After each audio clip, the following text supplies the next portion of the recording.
नमस्कार मित्रांनो, मी उदय लाड पुन्हा एकदा स्वागत करतो आपल्या सर्वांचा आवडत्या यूट्यूब चॅनल शेती मित्र वर व्हिडिओ पाहणाऱ्या सर्व शेतकरी मित्रांचे आणि कास्तकार बांधवाचे आजच्या व्हिडिओमध्ये मनापासून खूप खूप स्वागत.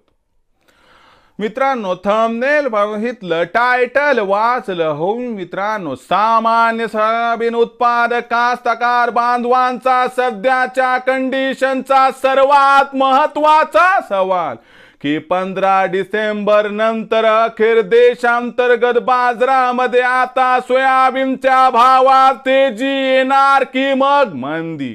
सध्याच्या कंडिशनचा हा सर्वात महत्त्वाचा सवाल की 15 डिसेंबर नंतर आता देशांतर्गत बाजारामध्ये अखेर सोयाबीनच्या भावात तेजी येणार की मग मंदी. हा सवाल तुमच्या मनातला, हा सवाल माझ्या मनातला आणि आज भारत वर्षातील सामान्य सोयाबीन उत्पादक कास्तकार बांधव या ठिकाणी विचारायला लागलाय की 15 डिसेंबर नंतर अखेर देशांतर्गत बाजारामध्ये आता सोयाबीनच्या भावात तेजी येणार की मग मंदी.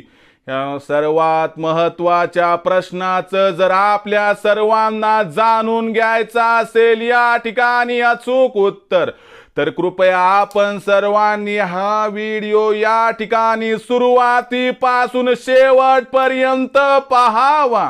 व्हिडिओ सुरुवातीपासून शेवटपर्यंत पाहत असताना आपल्या सर्वांना व्हिडिओ मनापासून आवडला तर जरूर या व्हिडिओला इथं एकदा लाईक करा.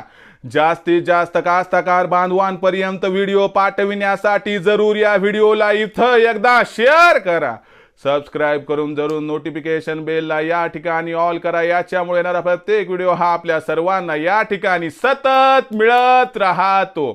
तर बघा मित्रांनो, सामान्य कास्तकार बांधवांचा सध्याच्या कंडिशनचा सर्वात महत्त्वाचा सवाल की 15 डिसेंबर नंतर अखेर देशांतर्गत बाजारामध्ये आता सोयाबीनच्या भावात तेजी येणार की मग मंदी. हा जो सध्याच्या कंडिशनचा सर्वात महत्त्वाचा सवाल आहे, तर या सर्वात महत्त्वाच्या प्रश्नाचं आपल्या सर्वांना आता अचूक उत्तर देतो. तुमच्या मनातील असणारी प्रश्नांची सरबत्ती उत्तराच्या रूपाने प्रस्तुत करतो आणि विस्तृत उत्तर देतो की 15 डिसेंबर नंतर काय घडणार. 15 डिसेंबर नंतर सोयाबीनच्या भावात तेजी येणार की मग मंदी, या प्रश्नाचं आता घेऊया सविस्तर उत्तर. तर बघा मित्रांनो, सध्याच्या कंडिशनला देशांतर्गत बाजारातील सोयाबीनची भाव पातळी बघितली तर देशांतर्गत बाजारामध्ये सध्याच्या कंडिशनला जो सोयाबीनचा भाव आहे तो सध्या 4000 ते 4200च्या दरम्यान आहे. लक्षात घ्या, 15 डिसेंबर नंतर मोदी सरकारची सोयाबीन खरेदी 100% वाढणार. त्यानंतर ऑइल मिल वाले यांच्याकडे सध्या सोयाबीनचा शिल्लक साठा कमी आहे. यामुळे 15 डिसेंबर नंतर सोयाबीनचं गाळप करण्यासाठी यांची सुद्धा खरेदी वाढेल आणि व्यापारी ज्यांना सोयाबीनचा स्टॉक करायचे ते सुद्धा मॉइश्चर कमी झाले म्हणून या ठिकाणी 15 डिसेंबर नंतर 100% सोयाबीनची खरेदी वाढवतील. आणि आंतरराष्ट्रीय बाजारात जो सध्या सोयाबीनचा भाव $10 प्रति बुशेलच्या आसपास आहे, हा बाजार भाव आपल्याला 15 डिसेंबर नंतर 100% वाढताना दिसेल. म्हणजे या सर्व ओव्हरऑल सिच्युएशनचा विचार केला तर 15 डिसेंबर नंतर देशांतर्गत बाजारात सोयाबीनच्या भावात मंदी येण्याचे चान्सेस नाहीत, तर फक्त येणार तेजी.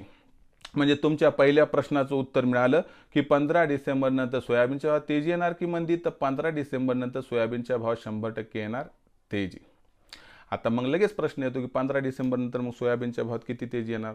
तर लक्षात घ्या, 15 डिसेंबर नंतर जी सध्याची भाव पातळी 4000 ते 4200 दरम्यान आहे, याच्यामध्ये सुधारणा होऊन भाव पातळी 4200 ते 4500च्या दरम्यान राहील.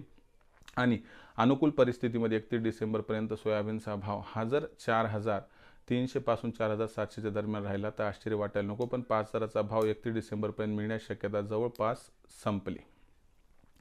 तर मित्रांनो, ही सध्याची सगळ्यात महत्त्वाची अपडेट की 15 डिसेंबर नंतर सोयाबीनच्या भावात येणार तेजी. विक्रीचा विचार करत असाल तर 15 डिसेंबरनंतर देशातील बाजारात सोयाबीनचा बाजारभाव 100% 4,500 पार होणार. मग 4,500 पार झाला की तिथून पुढे प्रत्येक तेजीवरती टप्प्याटप्प्याने सोयाबीनची विक्री केली तर मला वाटतं आपला होईल फायदा. भविष्यात देशातील बाजारात सोयाबीनचा भाव कसा राहणार याबद्दल अधिक आणि अचूक माहिती प्राप्त करण्यासाठी पाहत राहा आवडतं यूट्यूब चॅनल शेती मित्र. व्हिडिओ आपणास आवडला असेल लाईक करा, कास्ताकार बांधवापर्यंत पाठवण्यासाठी शेअर करा, सबस्क्राईब करून नोटिफिकेशन बेलला ऑल करा. याच्यामुळे येणारा प्रत्येक व्हिडिओ हा आपल्या सर्वांना या ठिकाणी सतत मिळत राहतो. तर मित्रांनो, अशाच एका नवीन व्हिडिओसह मी आपला मित्र उद्याला आपल्या सर्वांच्या आवडत्या यूट्यूब चॅनल शेती मित्रावर मिळत राहील. तोपर्यंत माझ्या प्रत्येक शेतकरी मित्राचे आणि कास्ताकार बांधवाचे आजच्या व्हिडिओमध्ये मनापासून पुन्हा एकदा खूप खूप आभार.